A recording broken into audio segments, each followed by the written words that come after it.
فتحنا موبايلنا 5 دقايق، يوه بقوا ساعة.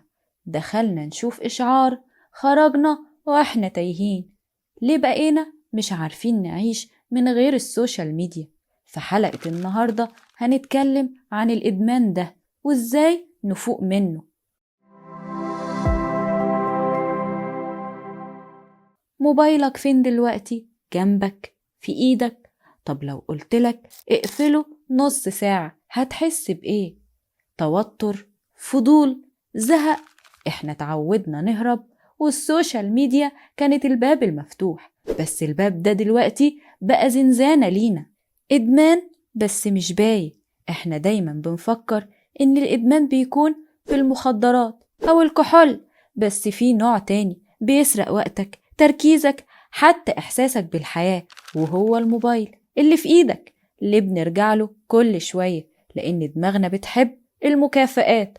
لايك أنا مش لوحدي، ستوري حد شافني.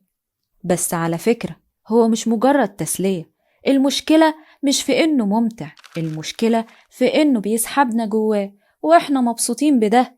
بتلاحظ إنك مش عارف تركز، بتقارن نفسك بكل حد تعرفه أو ما تعرفوش، بتحس إنك دايما مش كفاية، بتقوم من النوم تمسك التليفون على طول وتنام وهو لسه في إيدك.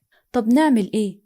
محدش بيقولك ارمي التليفون، بس لازم نراجع نفسنا ونعرف إن إحنا اللي ماسكين التليفون، مش هو اللي ماسكنا. في خطوات بسيطة ممكن نستخدمها، في تطبيقات بتحسب وقت استخدامك زي سكرين تايم، ديجيتال ويل-بينج.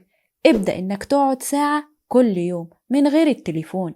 احذف الابليكيشن اللي حاسس إنها بتسحبك. لما تحس إنك محتاج بريك، بدل عادة بعادة. كل مرة هتمسك الموبايل من غير سبب، افتح كتاب، امشي، العب رياضة، ارسم أو اقرأ قرآن.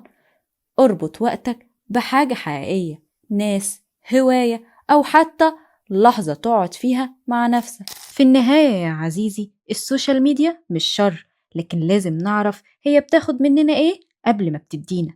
احنا مش مضطرين نهرب عشان نعيش، لأن في الحياة حاجات حقيقية كتير مستنيانا برا الشاشة. وبهنا تنتهي فضفضتنا النهاردة. استنوني في اللي جاي.